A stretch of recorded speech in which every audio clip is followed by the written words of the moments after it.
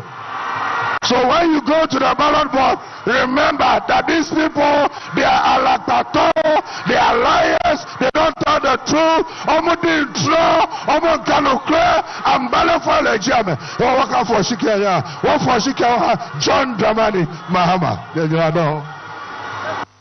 So, boy. Are you ready for the handsome man? Are you ready for the handsome man? Let's welcome John Dumelo to the stage.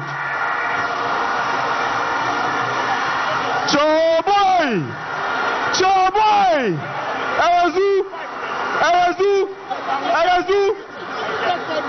I am going to be very brief. Today is the last but one day in opposition. 7 December, let us all come out and vote. Let us all bring your family, your friends, everybody in your community to come and vote for the NDC.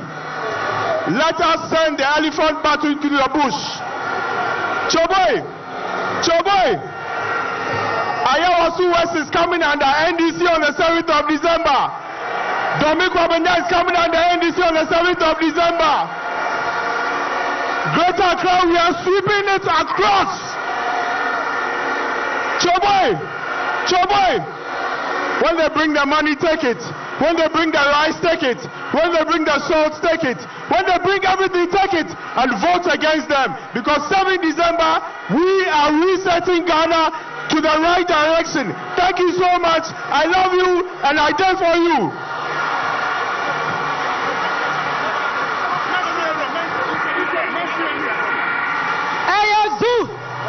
Ayazu, we have another woman. I see her in parliament already. Let's welcome Eliklim Akulu, our principal Dominic Wabenya.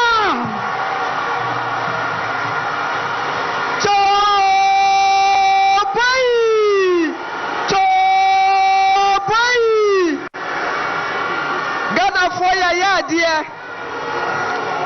For 8 painful years, Yetumi I enjoy a mamwe born away. Iti and Medina me the mamu certificate. Sir, ya dear for 8 painful years. And men also, a Jumana ya bebre men also. 7th December, Saupia, Fraunya, Frau Mame, Frau neighbor, Frau customer, Nakopono, Udu Wamensha Bibia, Shachinena, His Excellency John Dramani Mahama, or Baba Tron Duma Panoso, Udi Manu Zua, now the Emma, all the parliamentary candidates. Choboy, Mata Mikukenso, Lema,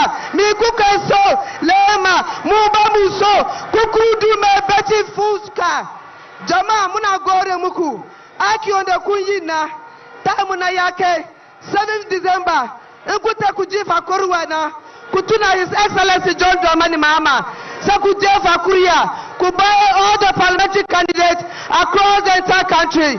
Choboy, Imaduma, ya baba jaba fara, ya tuma, ya mome, ya tutuma sunga, 7th December, Segalasa Paya. So that's the parliamentary candidates for Dom Kwabenya for the NDC. Akurubu there. After we heard earlier also from John Dumelo, the Ayawaso West Legon parliamentary candidate for the NDC. On the other side, Lydia Al-Hassan also just finished speaking. Let's go back to the NPP and Samir Uku, the executive secretary, or is it the director general for the National Lottery Authority, former national organizer of the NPP. He's on the stage now. The incoming president, Dr. Mahmoud Bawumia. The election before us is an election between hope and hopelessness.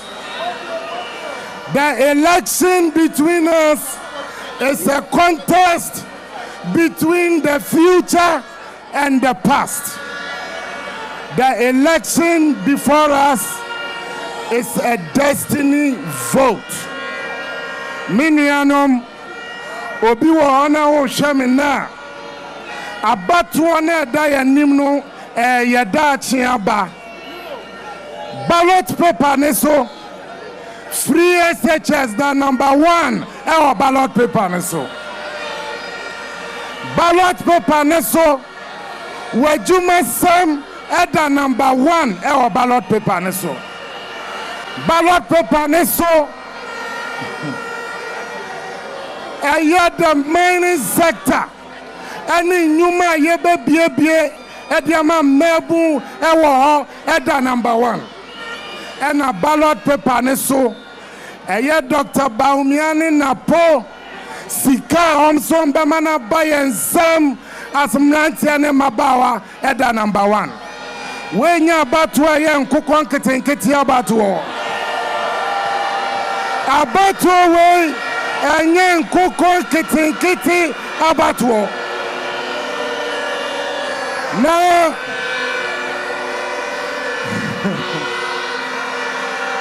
Misrau Mfawudachi Nkwankogru atopre Sunsuma etaya batuwachi eni se wotu abani yia ebua ma otiminya ensunsuaso papa emra na tikase ebo adwen John Ajekum Kufuor eye Ghana mampani okofa free maternal care bae Ghana ma ewu formu ho formu ma free Samu Franua President Kufuor nanom yawom under free maternal care in 2006 Omuna President Kufuor Dubai odi omu share free SHS ase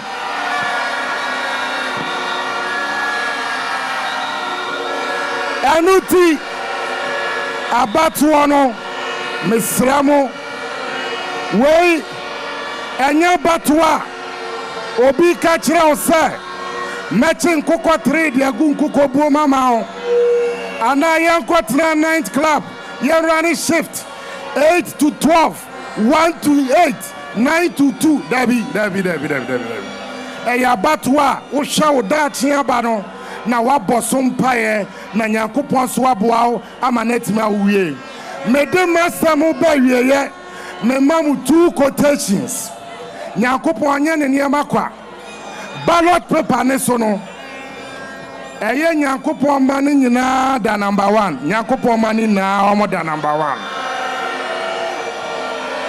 Dr. Bawumia da number 1 NPP parliamentary candidate Eda number 1. Say ye kwa sorry Papa Sofo eka kire ye say ye boy ye bre ya ye beko osuru ayememu. Osuru da number 1 ewo ballot paper ne so. Ne kra ewom mede masem etwa to ne kra ewom and say the book of Quran chapter 13 verse 11 or say no cry ala wo on society shebre agisie tu anamon yentu sa anamon no. Number 2 uko Christopher Bible mu the book of Zechariah chapter 4 verse 9 or say Zerubbabel won sana of the Ashas what the answer the next president is in the house. The next president is in the house. Hold on 1 2 The next president. The next president. Let's welcome the next president. The next president. The next president. The next Alhaji. Yes, all those on this side of the aisle, could you please make your way? Please, all those on this side of the aisle. Thank you very much. Toboy, Baumia Bako, vote to New Bebre. Bide, Baumia Bako, vote to New Bebre. Baumia Bako, vote to New Bebre. Yadamose. Yes. Yeah.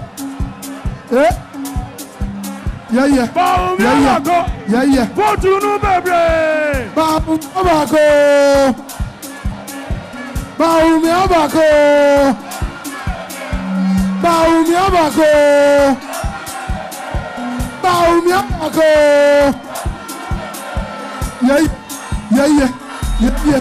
Yeah. Show me your one. Show me your one. Show me your one. Show me your one. Number one.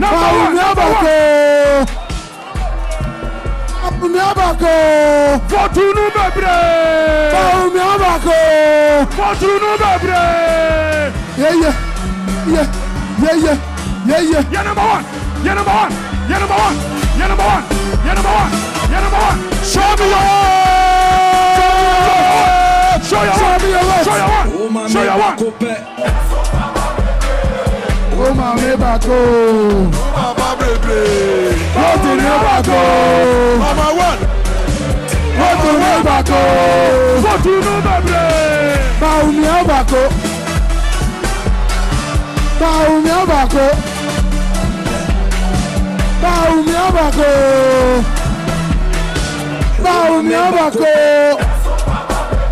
Let me say, BJ, thank you very much.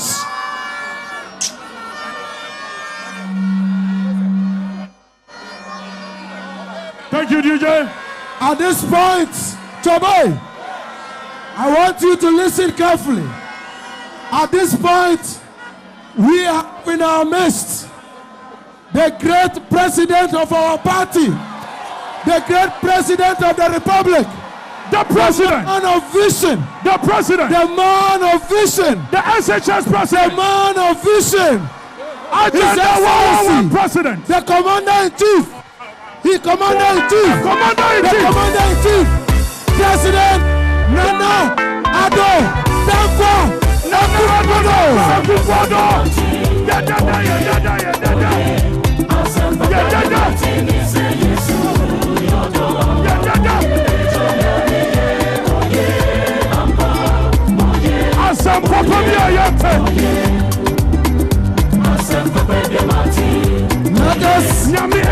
Let us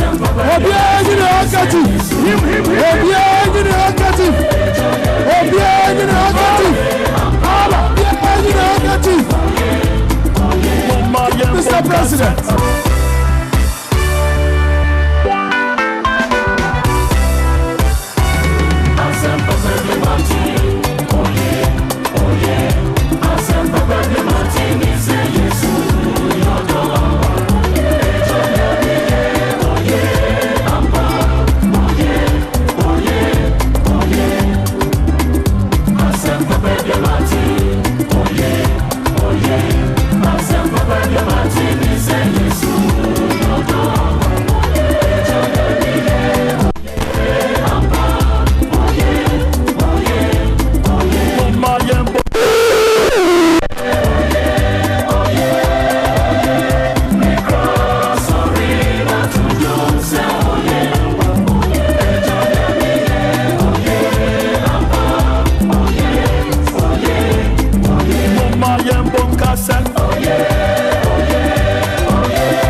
To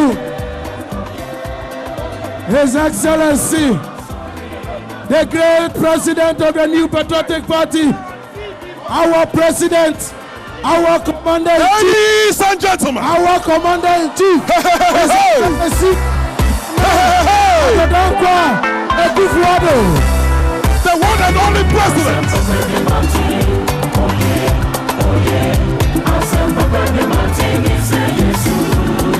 Raise your hand.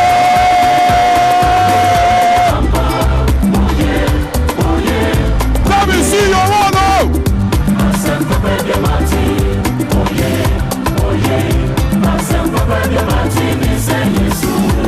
Commander-in-chief, His Excellency,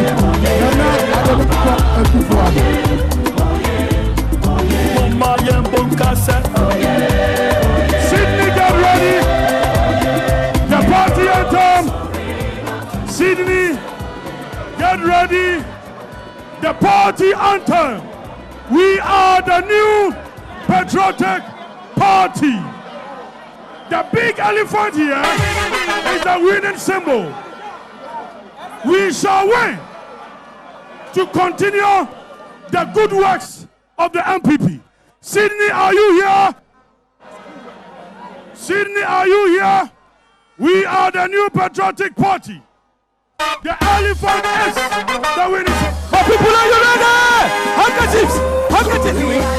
We are the New Patriotic Party. We are the New Patriotic Party. The elephant is a winning symbol. We have won to save Ghana. Hey, the elephant is a winning symbol. We have won to save Ghana. Sing with me.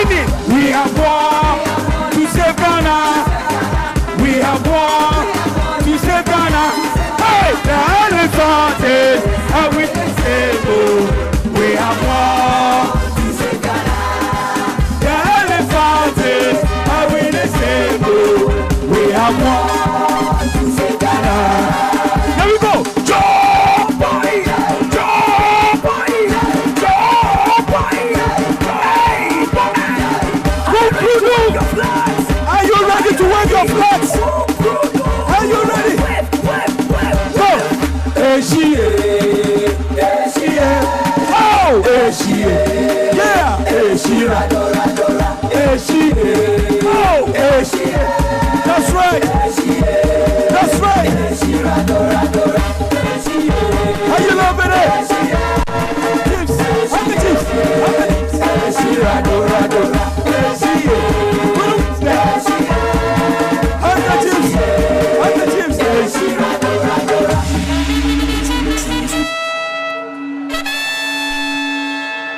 Are you ready for this one? Here comes the doctor. This is a new one for Dr. Baumia.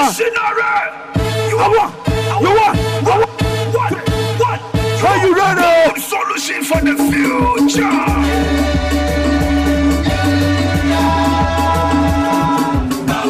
Hey, ready?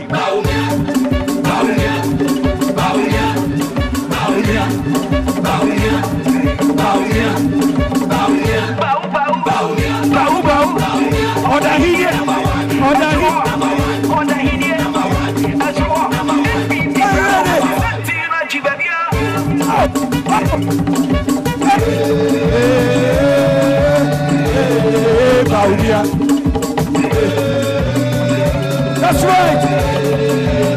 After you quit, Baumia was wrong. Baumia was wrong. And I said, Baumia was wrong. Baumia was wrong. Baumia was wrong. Hey, that's wrong. Oh, that's wrong. Hey, that's wrong. Oh, that's wrong. That's right. Oh, that's wrong. That's right. Oh, that's wrong. Yeah, that was the job. Thank you very much, Sydney. Baumia Suruha. Oh, Suruha. Yes, sir, number one. Number one. MRF number one. Number one. Number one. Baumia Dahe. Baumia Dahe. Baumia Dahe. Baumia Bako. Baumia Bako. Tobe. Yadamunina say, at this point, we would like to invite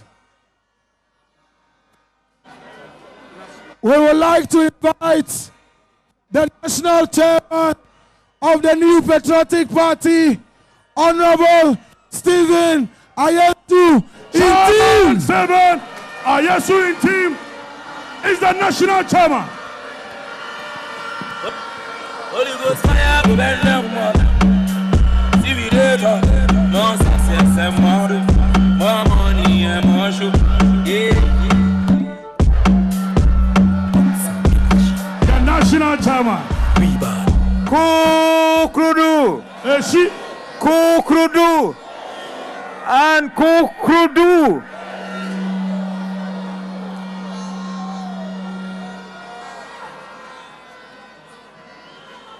Former President John Ajekum Kufuor,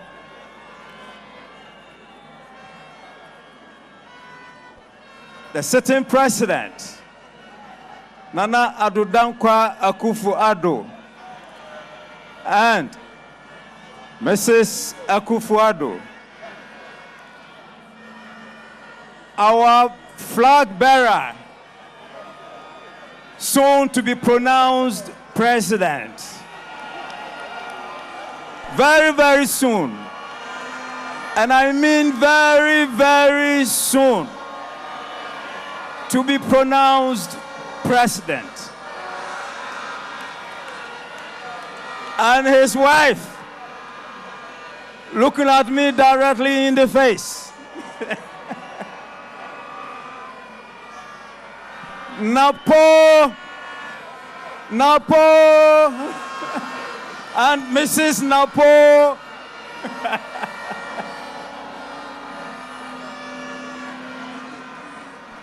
General Secretary of the party, Justin Frimpong Kodia. Our Chief of Staff, Madame Frema of Paris, Osei. Honorable Hackman Ousu Ajiman, the Chairman of the Council of Elders. Is that the person I'm seeing? Ken, Japan. Is that you?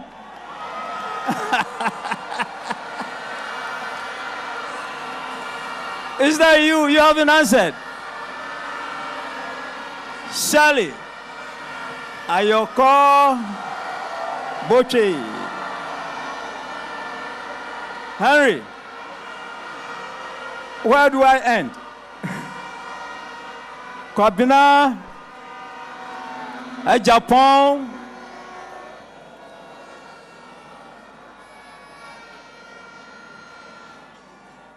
former leader of the House,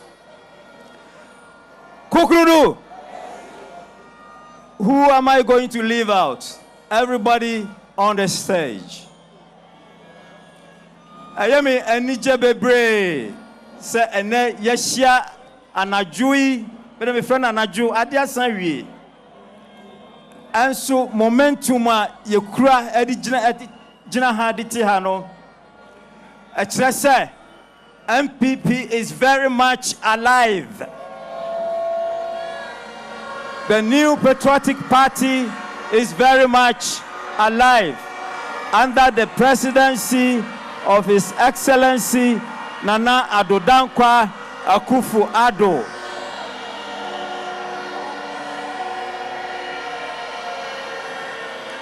Abatuo no bre adru ye koto aba ochinachi ya adiye ye next president. I'm saying Munim the next president.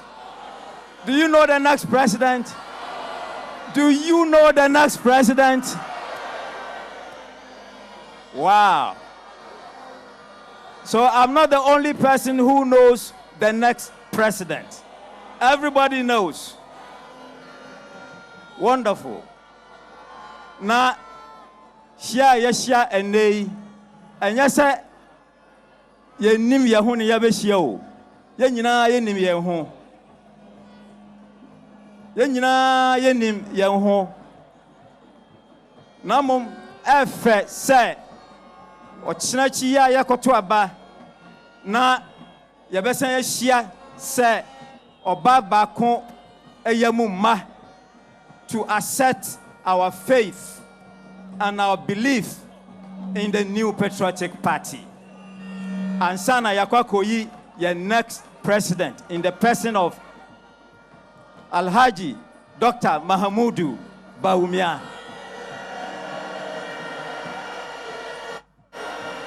Kukrudu! Kukrudu! Yo, yakane sawie no. Yakane sawie no. Membesa me di kasa be shemu bebre. Nipa bebre wo ha e wo so mo kasa. Enti me de nkranhye na as national chairman. Me hye obia nkran say a few days aka ye kwakoto abai. Ama bibia mu mabamu. Ama mabamu mu ekwan bia so. Efrise nkonimdie ayeye ndia. Abawie, abawie, abawie.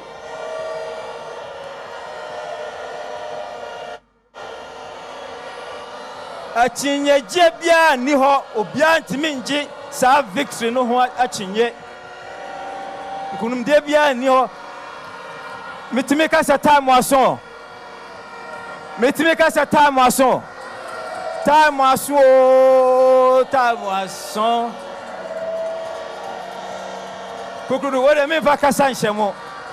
Me de anigye ene jamo monjimoni na muntie ensempa no ensum free mpanyifo yi nyina ho. Me de mo ase bebre.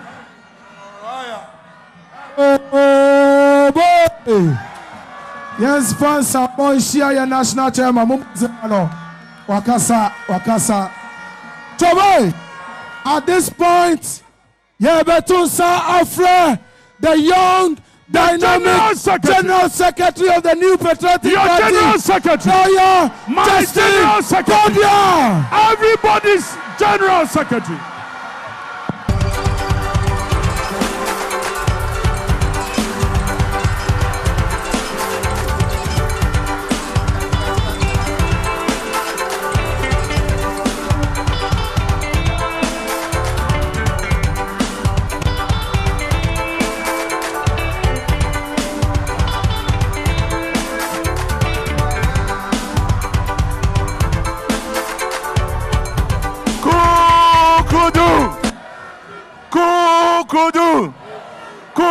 Kudu. Wapuma kuma japajane. Mese wapuma kuma japajane.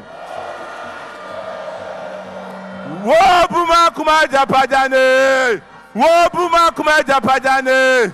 Osno chini abuwa. Bibi besi. Bibi besi. Say about I've been boom nessa. You say I'm a japo Accra. Sikati Sadua. Echo never. On a new say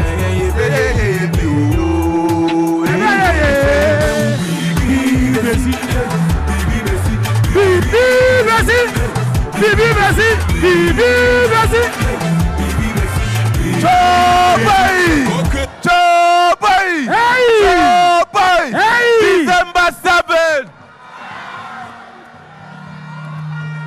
Your Excellency, our President, Your Excellency, our Vice President, Your Excellency, our former President, permit me to stand on existing protocol. Your Excellencies, If you ask me today, as the General Secretary of the New Patriotic Party, as the Director of Operations for the campaign 2024, if you ask me what is the state of the party, what I will tell you is that when you go to Upper West, they say it is possible. When you go to Upper East, they say it is Northeast. It is possible. Savannah. It is possible. Northern region. It is possible. Bono East. It is possible. Bono region. It is possible. Ahafo. It is possible. Western North. It is possible. Ashanti. It is possible. Eastern region. Western region. It is possible. Central region. It is possible. Volta region. It is possible. Oti region. It is possible. What about Almighty Greater Accra? It is possible. What about Almighty Greater Accra? And that is the state of your party. Kukudu. Kukudu. NDC Fuano. Oma unsa abana ya tono Saturday no. Oma dinkuko. Sensing their impending defeat, they have now resorted to tribal politics. They have now resorted to religious discrimination. Ebraga Neyenya independence, 1957, Eba Pensamre, 67 years. And penny form of a dual man so. Efri Kwame Nkrumah, Efri Buzia, Efri Champo, Efri Fa, Efri Leman, Efri Rollins, Efri Yera Kofo, Eba Yera Tamilos, Yaba Yera John Mahama, Yaba Yera Nanado Danko Akufuado, Yankotu Aba, Emfa, and some and your politics that. Yenina ya Ghana for Bako. Sabi, Uye Christonio, Onkwaso yo, Uye Cremonio, the Ashanti is that Nimdia or Bebu Mano, and no any here.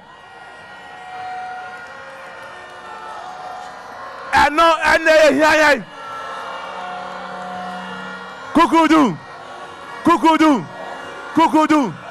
Nyankopon, God has love for everyone. Nyame or Babia. Sabi Oko China and ne Christopher ne duo. Naso so omu wakanifo ma hihye omu krom ye. Ghana for a Christopher cry ye ko Dubai holidays meboa. Naso so e kanifo na hihye omani ye. And I can assure you, with Dr. Mahmoud Bawumia, we are going to have a dynamic president of the Republic.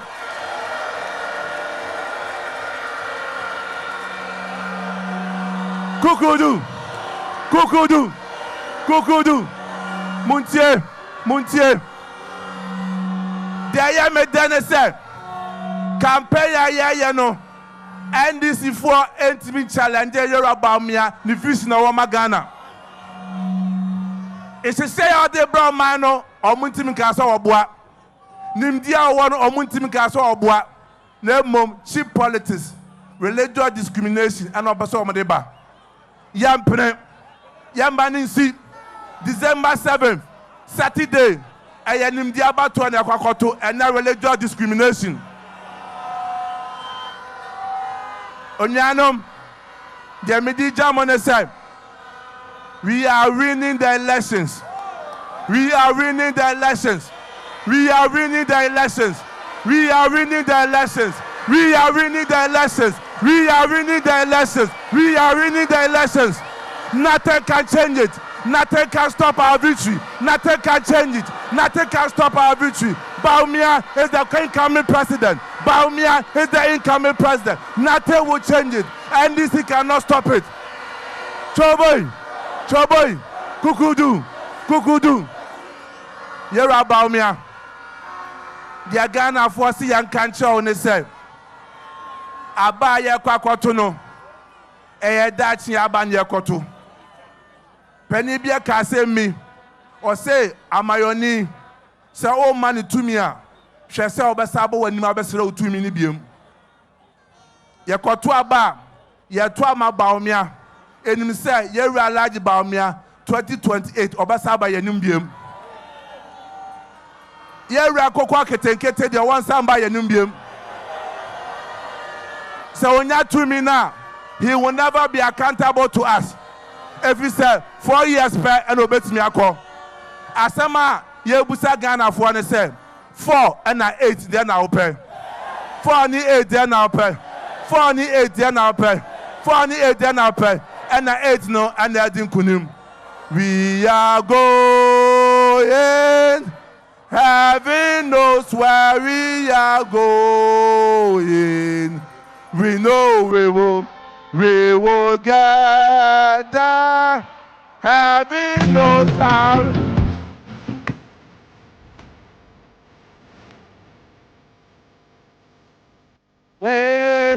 Heaven knows where we are going. We know we will.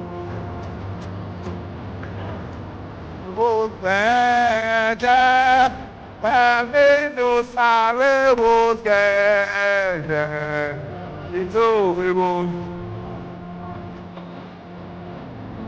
It's a be hard enough, and the road will be mighty and rough, but we will get there. Heaven knows how we will get there. We know. Thank you very much, Dobias. Prior! Let's give it up to the General Secretary.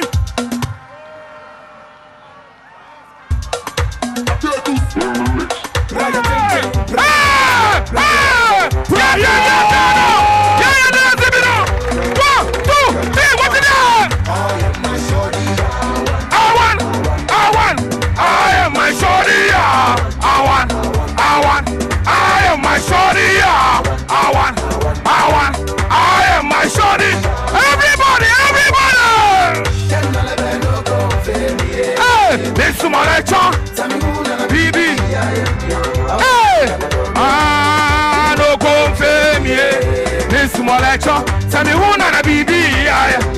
What's it there? Hold it, DJ. Hold it, DJ. Hold it, DJ. Are you ready to do this one right now? What was we bringing there? Are we going to break the eight? Do you believe we are going to break the eight? Do you believe we are going to break the eight? DJ, drop your song right now.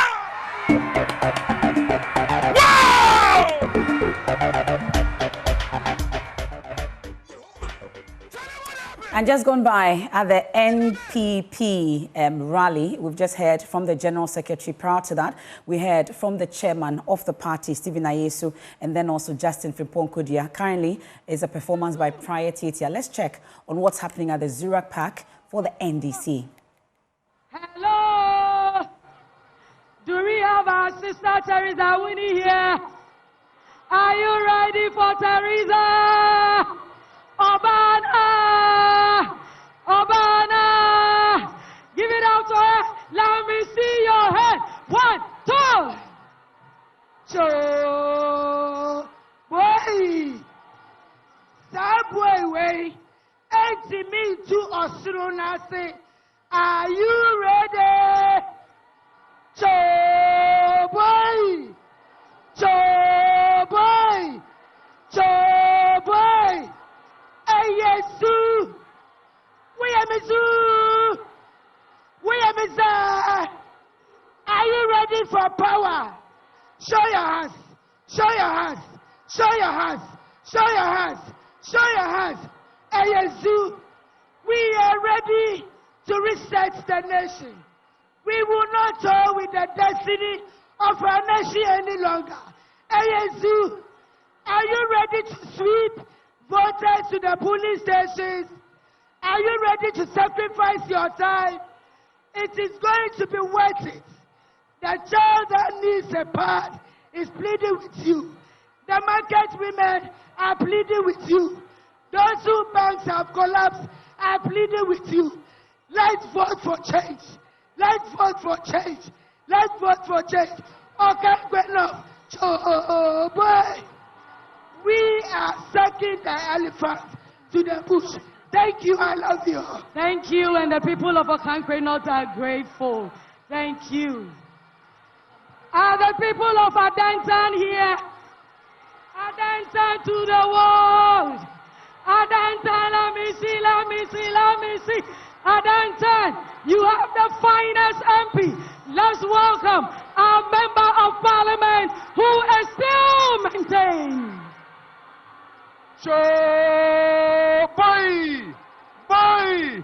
Boy, Ayezu, can you see victory? Can you smell victory? Inshallah, on Saturday, we are going to change. Choboy, Inyamime, Greater Accra about determined election. Greater Accra about determined election. Kaja 92, every party need win or Greater Accra and win or general elections. She in the last election 2020 will win Greater Accra. She won now presidency here because we won by a small margin. Makpanya Fai, Afine, Nyaha, Niwaha, MPP, a gap of 250,000-300,000 ya Greater Accra. If we can deliver more than 53% in Greater Accra, it is a done deal. His Excellency John Dramani Mahama is coming back as president. Choboy, on Saturday, His Excellency John Dramani Mahama will be the president-elect. However, John Dramani Mahama, he needs a comfortable working majority in Parliament. If you vote for Mahama Zoo, then you vote for the PC. John Mahama, PC. John Mahama, PC. Thank you and God bless you all. Thank you so much. Adantan is not going anywhere. We are taking it again. Thank you. Ladies and gentlemen, Ghana, are you ready to move forward with a good change? At this juncture, I have the honor to invite one of the most intelligent young men the NDC has produced, a man of intelligence, an astute gentleman, a brainy guy, a sharp communicator, the National Communications Officer of the great NDC, the Honorable Sami Jemfi. The nightmare of the NPP.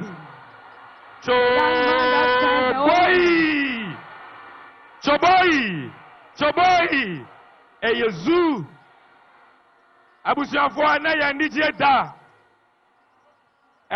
nijeda, because aka enam yenu pa, just 2 days. Me say how many days? Just 2 days. Nadia daya nyina yakoma soro nyame waida wayama. Just 2 days. Not a nation builder. Oya Kwai Mahama. Osiadai Mahama. Empuntu Nyuma Mahama. Wabeji Yefri Abusia for himself. Choboy. Eyezu. Ghana for nyina so mo pensesa. Nansesa no so baba mpa. Because enne Ghana for omodo omujam. Shishi omo say. Omo hwe omo sitire no ma yade an. Yeah, where you sitire ni ayade an. Because they say dear Ghana enye nankwa na ahokyere ba. Ahokyere ba ya che. Choboy. But ahokyere we dear. Ahokyere we dear. Asofo obi nim na kai o say abruso. Choboy. And I will tell you, Yanyaday, Yanto, Ufriswa Yanyaday, Yantia, boys, so boy, and I do my Ohana, na fine girls, Nesohana, me pamacho, and a mono yetimito, Mama Brasso Dokrobako 1 city, and a Dokrobako 3 cities. Dokro Bako 5 cities. Dokro Bako 7 cities. Dokro Bako 10 cities. So boy, Yamari school to fear per Juma. Omunye Juma nya. Yebisa Dr. Bawomia, dear no woman Mabunua, or say, oh, Sisifiani bi. So, boy, Sisifiani Epe, Yepe Jumana, Yepe Sisifia, Ghana for come there, Yakan Bawomia say, Yamina Shiraye, Bawomia say, Yamia Shrawan Samira, and I say, will we vote for these people again? Never. They will never respect the people of this country if we make that mistake. So boy, Omoba, almost yeti sikaso so diai, almost yeti sikaso so diai, almost yatuaba maumwa, Omoba ya 1 district, 1 village, 1 constituency. So boy, me pa cha Osaka factory ana, nadam neswa. $1 million neswa. Naninina ya 419. Na wenye bibia mawasia ya bwana krono. And nebo sheninina ye hu. But I know here ni kwa yambo ba monia. Na ya tenu levy. And that boys kocha better. Ni ati omo Burton levy. John Mahama is coming, and within his first 90 days in office, 11 Obechem. So boy, Betty Levino, Obechem, Kobe Levino, Obechem, Bola Levino, Obechem. Na yesikana, Omayuya, Ediago Amon Paseno. John Mahama has a message for them. He is coming with Operation Recover All the Loot. Choboy. And you know, one of the people who will lead Operation Recover All the Loot, give it up to the Basin Taliban. Basin Taliban. The Basin Taliban. Boy. Whoa. Boy. The Basin Taliban. Yesika. Baku the free omo. Yadebaya hospitals. Yadebesi suku adai. Yadebaya kwai papa. Yadebaya nsuo nwajuma. Yadebaya Women's Development Bank. Yadebaya Sanujuma. Yadebaya 24-hour economy. So don't give up. It's left with 2 days. Change is coming. Victory is coming. Joe Mahama is coming. Joe boy. On that note, let me take this opportunity to introduce our next speaker. So boy, are you ready for power? Are you ready for the Chief Executive Officer of the NDC? Then lift up your hands and shake your hands. Lift it, wave at me. So boy, the General of all generals, the General Secretary.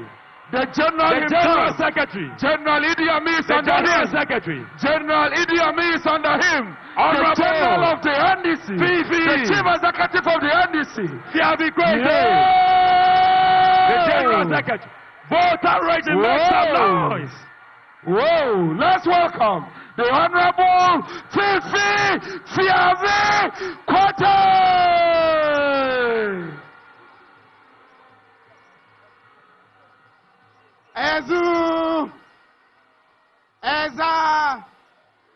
Ezuzu, John, Bodo, John, Bodo, Amafa, Mia, Amafa,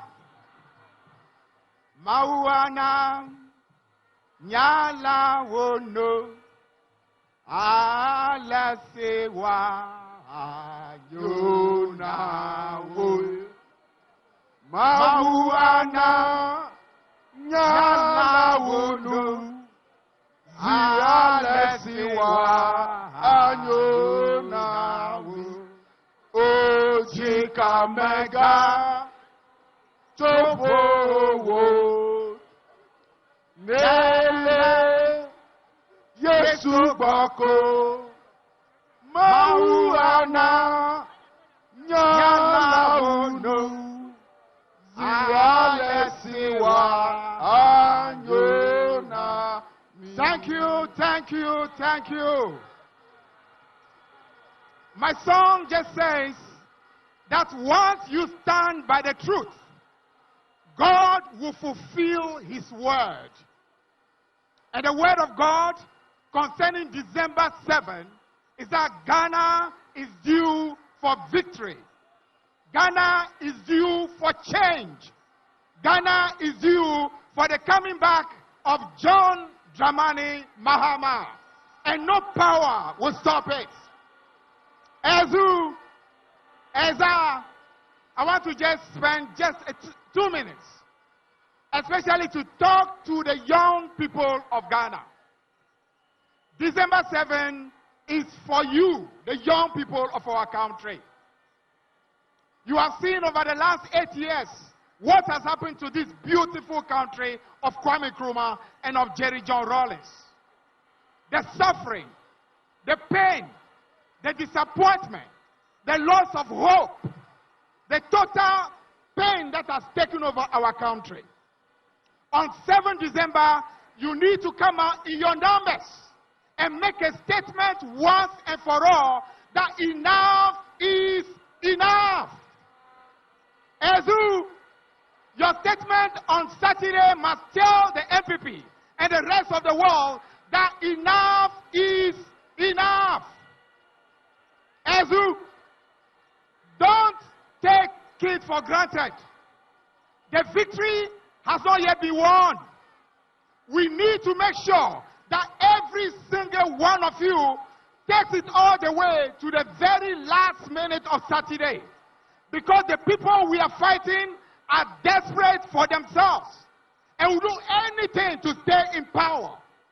So NDC and the rest of Ghana, the fight on Saturday is not an NDC fight.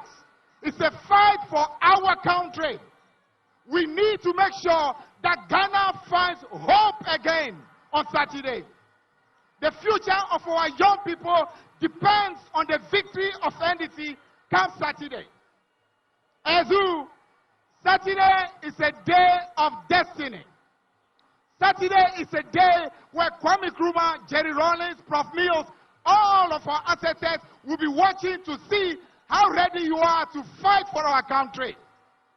As President Trump will say, on Saturday, fight, fight, fight. Fight, fight, fight. Fight for Ghana.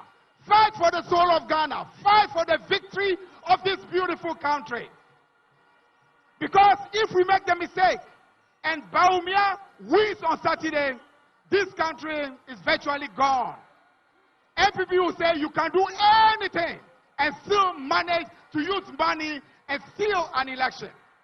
So it is a fight not for NDC, it is a fight for the very soul and survival and the future of our country. Ezu, power belongs to the people. And on Saturday, you the people must take the power to yourselves. And in John Dramani Mahama, you are bringing somebody who has the humility and the simplicity to work for you and make sure we restore this country again. My final word is to the NDC. The reset of Ghana is not just about the taking over from the MPP. It is the reset of the NDC itself. NDC must understand that this is not business as usual. Ghana is not giving us an opportunity for us to come and do the nonsense that we have seen over the last 8 years. Charity must begin at home. And NDC must be the first to set that example. And John Mahama, I am sure, will lead that crusade. NDC, you must not disappoint Ghana. Ghana, NDC is the hope for you. Thank you, thank you, thank you very much.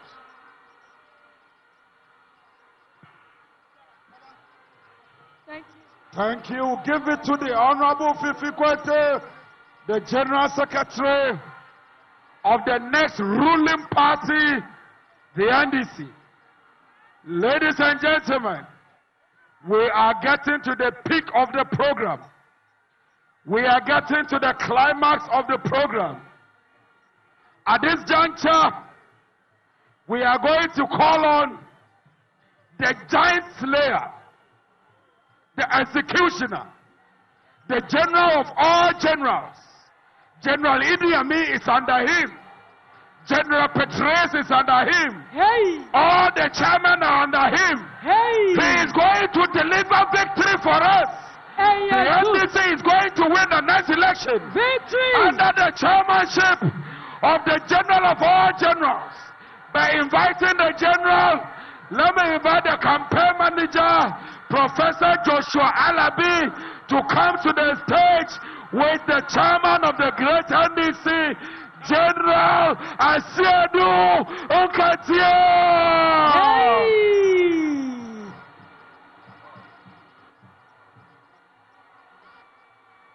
Whoa!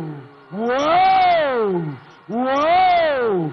Give it to Professor Joshua Alabi, who is joining the general himself, the chairman general, the man of integrity, the executioner, the powerful man, the strong man, General Asiedu Nkatia. Stronger together.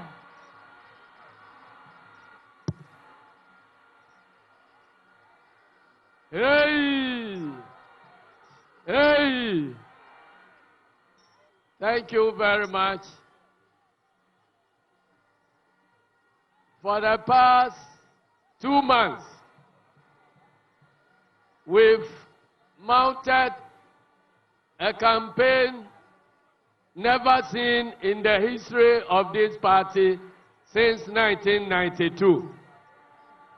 There has been a total mobilization of the party, with each single party member finding work to do to contribute towards the removal of the elephant from office. I've just come to thank all of you, national executive members, current and former, regional executive committee members, constituency executive committee members, branch executive committee members, and all foot soldiers. But I just want to remind you that it is not over until it is over. This far, we've done very well, but we need to crown our effort by continuing the mobilization to urge people to go and cast their votes. And after that vote has been cast, let us mobilize to protect that vote until it results into a declaration. I've gone through all 16 regions of Ghana, visiting over 200 constituencies across the regions. And the message is loud and clear. That message, which I want to deliver to His Excellency, John Dramani Mahama, is that the people of Ghana have decided to return you back to the presidency, whether you like it yourself or not.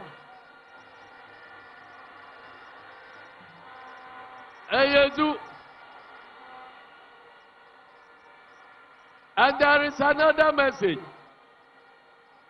and that is that Ghanaians want majority, absolute majority of our candidates elected into parliament, because there's a lot of work to be done.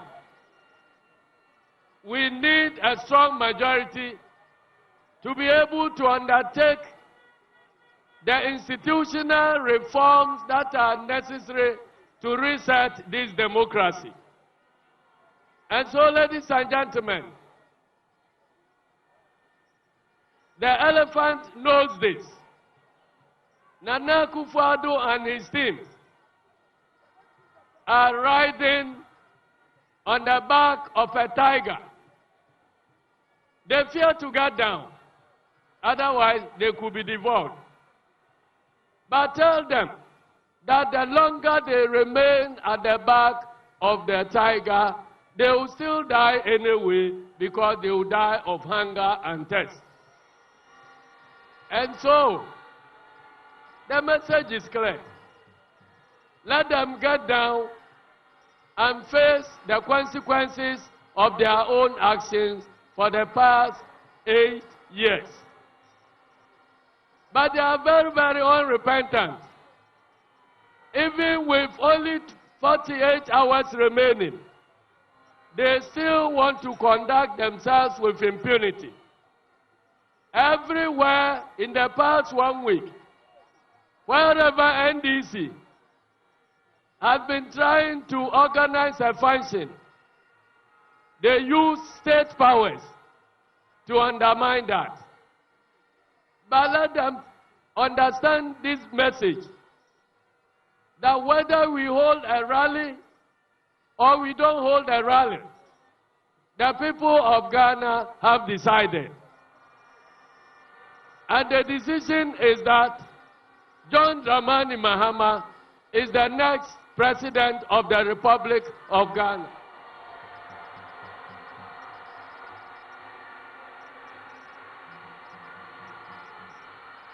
ASU and NDC is at the verge of making history. The National Democratic Congress is going to be the first political party in the history of this country that will generate the first female vice president of the Republic of Ghana.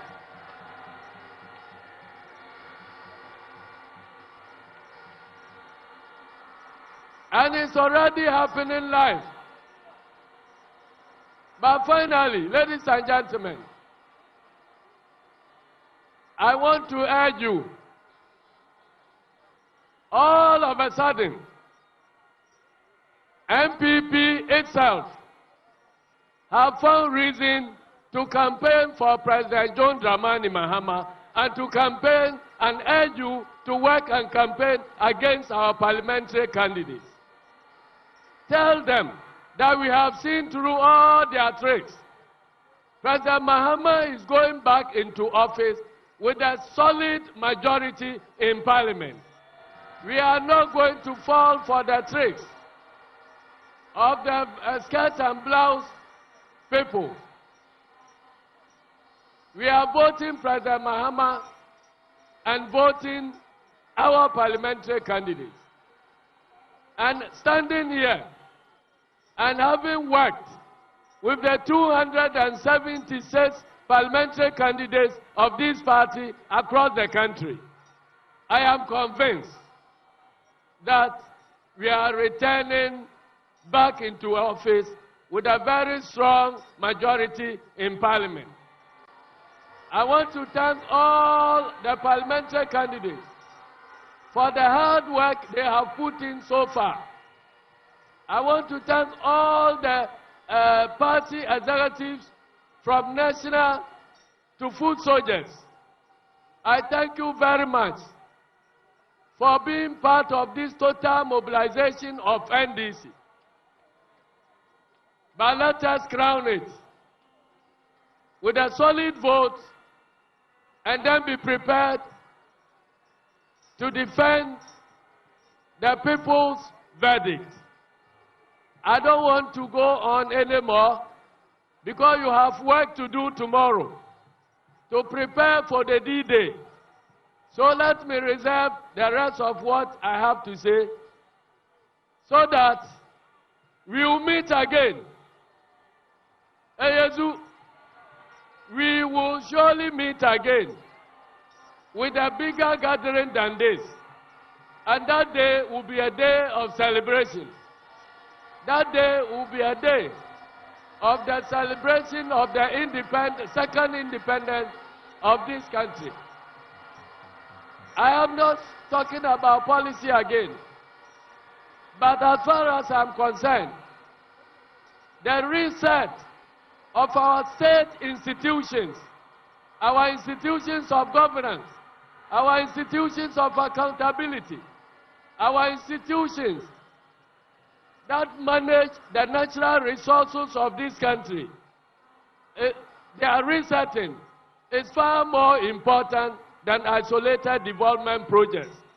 And so, for the first year, I urge all of you to let us focus on resetting the institutions of governance and democracy in this country.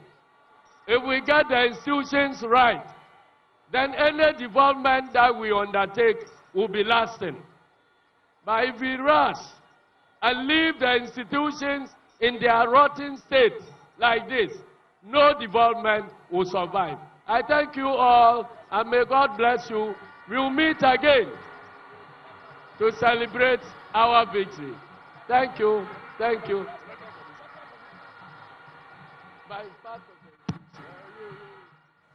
So that's the chairman of the NDC, Johnson Asiedu Nketia. A while ago also we heard from the General Secretary, Fifi Kwete, will be shuttling between the two venues. Let's go to the NPP venue right now and see what's happening there. It does look like the organizer is about to introduce the next speaker. So far we've heard from the chairman and the General Secretary. Who is next? Let's check on them.